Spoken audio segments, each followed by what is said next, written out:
আল্লাহকে সেজদা করতে বারণ করেন, তো আবার কবর মাজারে সেজদা করা আবার ধর্ম হইতে পারে নাকি মুসলিমদের? পীরকে সেজদা করা, পীরের পায়ে চুমা দেওয়া বা ঝুঁকে যাওয়া, এটা কি ধর্ম হইতে পারে নাকি?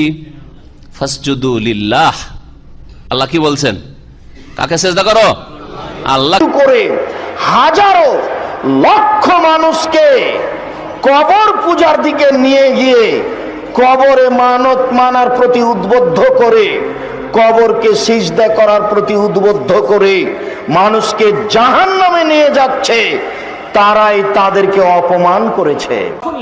মূর্তি হোক, প্রতিমা হোক, সৌধ হোক, মাজার হোক, পীর হোক, ব্যক্তি হোক, বস্তু হোক, প্রতিমা হোক, ভাস্কর্য হোক, যে কোনো জিনিসকে মানুষ যদি আল্লাহর সমকক্ষ মনে করে, ওইটাই শিরক, আর ওই ব্যক্তি মুশরিক হয়ে যাবে।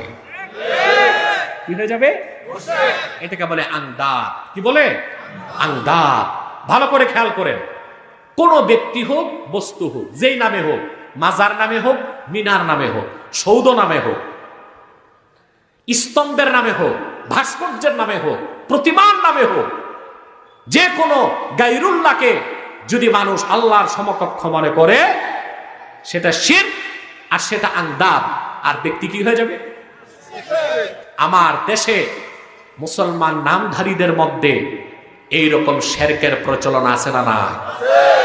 রাজনীতির নামে, সংস্কৃতির নামে, শিক্ষা সংস্কৃতির নামে, মেলার নামে, পীরি মুরিদির নামে, রাজনীতির নামে আমার দেশে ব্যাপকভাবে শিরকের প্রচলন হচ্ছে। সাফা এবং মারওয়া আল্লাহর নিদর্শন। সাফাটা কি? একটা পাহাড়ের নাম, যেমন হিমালয়। হিমালয় একটা পাহাড়, পাহাড় না? তেমনি আমাদের ভারতের পাহাড়টির নাম হিমালয়। মক্কা শরীফের, কাবা শরীফের কাছে মক্কা শরীফের অনেক পাহাড়ের ভিতরে একটি পাহাড়ের নাম সাফা, আর একটি পাহাড়ের নাম মারওয়া। অমনি আরো পাহাড় আছে কোবায়েস, কোবায়েস পাহাড়। তো সব পাহাড় থাকলো, কোবায়েস পাহাড় থাকলো, আরো অন্যান্য পাহাড় থাকলো, জাবালে নূর থাকলো, সব বাদ দিয়ে সাফা আর মারওয়াটা আল্লাহর নিদর্শন হলো কেন? কোরআনে আয়াত চলে এলো। কারণ কি? এই সাফা পাহাড়ে একজন নবীর স্ত্রী, তিনি আবার আর এক নবীর মা। উনি নবী নন, তিনি কি নবী? নবীর আম্মা বিবি হাজারা, উনি ওয়ালি। তিনি এক পাহাড় থেকে আর এক পাহাড় দৌড়াদৌড়ি করেছিলেন পানির জন্য, উনার ছেলেকে শুয়ে রেখে। যেহেতু এক নবীর আম্মা, তিনি এক নবীর স্ত্রী, তিনি আল্লাহর ওয়ালি। আল্লাহর ওয়ালি 7 বার 2 পাহাড় ছুটাছুটি করেছেন, এই পাহাড় হয়ে গেল আল্লাহর নিশানি, নিদর্শন। ইন্নাস সাফা, কোরআন পাক সূরা আল বাকারা, ইন্নাস সাফা ওয়াল মারওয়াতা মিন শাইরিল্লাহ। সাফা আর মারওয়া হয়ে গেল আল্লাহর নিদর্শন। বলে হজ করতে যাবে, বলে এই পাহাড়, আল্লাহ কি পাহাড় পূজার জন্য আমাদেরকে সৃষ্টি করেছেন? এটা পূজা নয়, পাহাড়ের তাজিম, বলে সম্মান। যে আল্লাহর ওয়ালি, তার সাথে নিসবত এসে গেছে পাহাড়, তাকে অনুসরণ করে। তিনি পানির জন্য ছুটেছিলেন, এখন পানির অভাব নাই, কিন্তু তাকে অনুসরণ করে তুমিও তাজিমে ছুটাছুটি করো। আচ্ছা, কাবা শরীফের সামনে একটি পাথর রাখা আছে, কি আছে না? এবং কাঁচ এবং যত্ন করে গ্লাসের মধ্যে ঢাকা, যাতে দেখা যায়। ওই পাথরটিকে বলা হয় মাকামে ইব্রাহিমা। মাকামে মানে ওই পাথরের উপরে পা দিয়ে ইব্রাহিম আলাইহিস সালাম কাবা শরীফ নির্মাণ করেছিলেন। এবং নবী পাকের ওই পাথরের উপরে দাঁড়িয়ে নির্মাণ করার পর নবী পাকের আগমন চেয়েছিলেন, মিলাদ চেয়েছিলেন, তাতে ওই পাথর গলে গেছিল, পায়ের ছাপ হয়ে গেছে। যেহেতু একটি পাথর, আল্লাহ কি পাথর পূজার জন্য আমাদেরকে পাঠিয়েছেন? কিন্তু দেখা যাচ্ছে কি সব পাথর কিন্তু এক নয়। কাবা শরীফের ভিতরে 360খানা পাথর ছিল, মূর্তি। এই মূর্তি কিসের? পাথরের না, এই মূর্তি কিসের? আবার এই পাথরটাও ছিল। আল্লাহ তাআলা হুকুম করলেন 360খানা পাথর বার করে দেন। একটি পাথর তাকে ওয়াত্তাখিযু মিন মাকামে ইব্রাহিম মুসাল্লা, বলে ওকে কাবার সামনে গেড়ে দেন, এই পাথরকে তোমরা নামাজের জায়গা বানাও। ইও কোরআন। এটা কি? এটা কি বলেন? কোরআন। ওয়াত্তাখিযু মিন মাকামে ইব্রাহিম মুসাল্লা, বলে হজ করতে যাবে 7 বার কাবা তওয়াফ করবে, তওয়াফ করার পর ওয়াজিবুত তাওয়াফ 2 রাকাত নামাজ পড়তে হবে। কোথায়? বলেন ওই পাথরকে সামনে রেখে। আরে কাবাই তো আমার সামনে আছে, আবার পাথর কেন? সব পাথর ফেলে দিলেন, তাহলে দেখা যাচ্ছে সব পাথর কিন্তু এক, সব মসজিদও এক, সব খানকাও এক। ওই পাথর মূর্তির দিকে নিসবত, ওখানে চুমা দিলে শিরক হবে, ওখানে চুমা দিলে শিরক হবে, আপনার ঈমান চলে যাবে, মুশরিক হয়ে যাবেন। আবার কাবার দেওয়ালে একটা পাথর লাগানো আছে, হাজারে আসওয়াদ। হাজার মানে পাথর, আসওয়াদ মানে কালো, কালো পাথর। ওই পাথরে চুমা দিতে ইনকার করলে ঈমান থেকে খারিজ হবে। কি তাহলে ওই 360 পাথর আর ওই পাথরে এক, তো সব পাথর। আবার মাকামে ইব্রাহিমের পাথর এক, ওখানে চুমা নয়, বললেন ওয়াত্তাখিযু মিন মাকামে ইব্রাহিমা মুসাল্লা, ওই মাকামে ইব্রাহিমকে সামনে রেখে মুসল্লা বানাও। মুসাল্লা মানে নামাজের জায়গা, নামাজের জায়গা, ওকে সামনে রেখে নামাজ পড়ো। পাথরকে সামনে রেখে নামাজ পড়তে বলছেন। কোন পাথর? যে পাথরে ইব্রাহিম আলাইহিস সালামের পায়ের ছাপ। এবং যখন নামাজ পড়বেন পাথরকে সামনে রেখে সাজদা করছেন। কি করছেন, কি করছেন না নাকি? এবং আল্লাহ পাক বলছেন ওটাকে সামনে রেখে করো। আর ভিড়ের কারণে যদি সামনে না হয়, একটু সাইড হয়, তাহলে নিয়ত করো পাথর আমার সামনে, মনে মনে ইরাদা করো পাথর আমার সামনে। পাথরকে সামনে রেখে নিয়ত করতেছি 2 রাকাত ওয়াজিবুত তাওয়াফ, ওয়াজিবুত তাওয়াফ নামাজের। নামাজ পড়ো আল্লাহু আকবার বলে, আর সাজদা করো কাকে? পাথরকে সামনে রেখে। যেই পাথরে ইব্রাহিম আলাইহিস সালামের পায়ের ছাপ।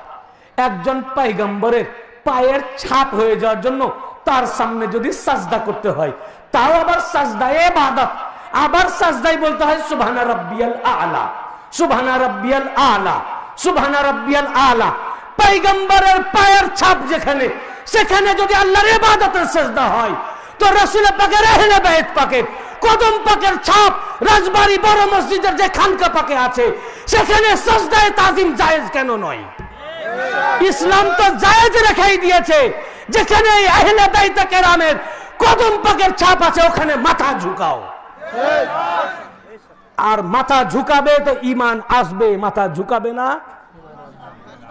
ঈমান থেকে খারিজ হবে। যদি বলে 7 বার তাওয়াফের পরে যদি বলে ওই পাথরের সামনে সাজদা করব না, ওটা পাথর, ও তোর পয়গম্বরের পায়ের ছাপ, মানুষের পায়ের ছাপ, ওখানে আমি করব না, আমি অন্য জায়গায় করব। কি ভাই হজ হবে, তাওয়াফ হবে? তাওয়াফ বাতিল। পাথরের সামনে সাজদা না করলে তাওয়াফ, বলে উম্মতের মুহাম্মাদির জামানায় বাতিল হয়ে গেছে সাজদা। আজ তাক কিয়ামত পর্যন্ত ওই পাথরের সামনে সাজদা করতেই হবে। যদি কেউ বলে নিয়ত করে আমি পাথরের সামনে সাজদা করব না, মানুষের পায়ের ছাপের সামনে সাজদা করব না, তার তাওয়াফই হবে না। ওই জন্য ওই নামাজের নাম ওয়াজিবুত তাওয়াফ, তাও ইবাদতের নিয়তে। আপনি খানকা শরীফে ইবাদতের নিয়তে করেন না, করেন তাজিমের নিয়তে। আপনাকে ওই পাথরের সামনে সাজদা করে বলতে হয় আল্লাহু আকবার। আর আপনি আহলে বাইত পাকের নিশানি যেখানে রয়েছে, ওখানে সাজদা করতে গিয়ে আপনি বলেন না আল্লাহু আকবার। ওই পাথরের সামনে সাজদা করতে গিয়ে সাজদার হালে পড়তে হয় পাথরের সামনে যেখানে পায়ের ছাপ, সুবহানা রাব্বিয়াল আলা। আর আপনি আহলে বাইত পাকের যিনি পয়গম্বরের চেয়ে আলা, তার পায়ের ছাপে সুবহানা রাব্বিয়াল আলা পড়তে হয় না। নিজের মনস্কামনা আরজি করেন, ইয়া গাউস পাক আপনি আমার এই মুরাদ পুরা করেন।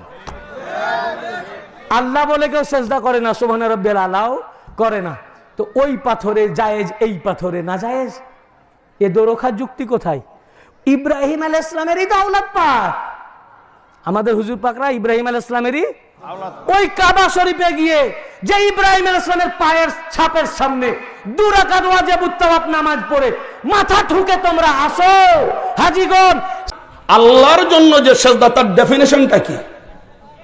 যে ইবাদতের নিয়তে ওযু অবস্থায় কিবলামুখী হয়ে ঝুঁকে তাসবিহ পড়াকালীন ওই সময়টা দেওয়াটা আল্লাহর জন্য সেজদা বলা হয়। তাহলে আজ আমরা কি সেইরকম করি? আমরা হুজুরকে দেখি গিয়ে ওনার কদমে পা চুমুকে, আমরা কি ওযু করে আসি, সাথে সাথে যে ওযু করে এসে 2টো সেজদা দিই? আমরা কি হুজুরের সেজদা দিয়ে পায়ে কদম পাকে মাথা দিয়ে কি আমরা সুবহানা রাব্বিয়াল আলা বলি? বয়স্ক মানুষ এখানে আছেন দেখেন, বলি না। তাহলে বোঝা যাচ্ছে নামাজের সেজদার সাথে আমার হুজুরের কদম যে চুমুকাই সেজদা এটা আলাদা। বোঝা গেল অটোমেটিক্যালি, এটা বোঝা গেল কিনা? তাহলে আজ এই যে সেজদাটা আল্লাহর জন্য করি, এটা সেজদায় ইবাদত বলা হয়।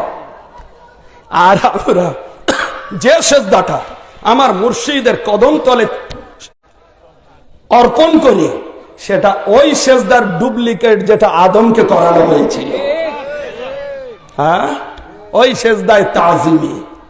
আজ এই দেখুন মেশকাত শরীফ, এই মেশকাত শরীফের আপনার এর মধ্যে আছে যে আপনার হযরতে রাসূল পাক সাল্লাল্লাহু তাআলা আলাইহি ওয়া আলিহি ওয়াসাল্লামকে একজন সাহাবী স্বপ্ন দেখে তিনি সিজদা করেছিলেন। তিনি সিজদা করেছিলেন, দেখুন আপনাদের দেখিয়ে দিই।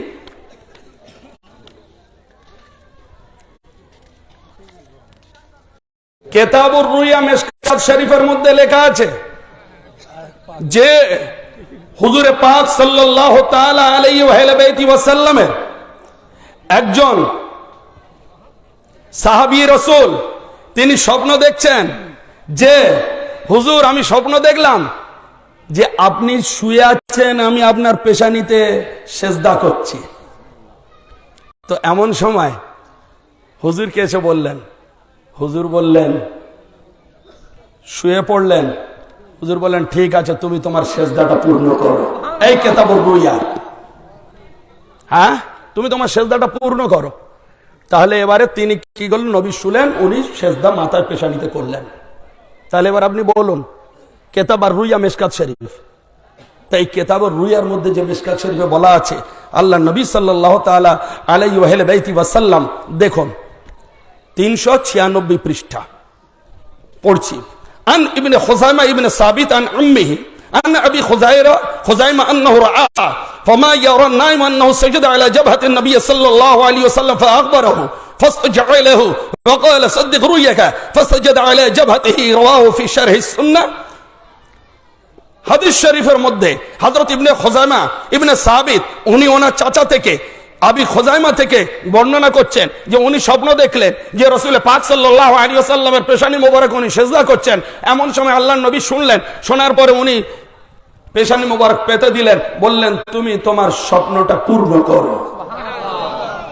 396 তাহলে এবারে বলুন এটা কোন সেজদা ছিল? এটা যদি ইবাদতের সেজদা বলেন তাহলে কি? ইবাদতের সেজদা তো হবে না, তাজিমি সেজদা। 5 প্রকার, এর মধ্যে বিশেষ হলো 2 প্রকার, বিশেষভাবে 2 প্রকার। সেজদায়ে তা'বুদি, আল্লাহর উদ্দেশ্যে আল্লাহর ইবাদতের নিয়তে সিজদা করা। আরেকটা হলো সিজদায়ে তাহিয়া, সম্মান সূচক সম্মানার্থে সিজদা করা।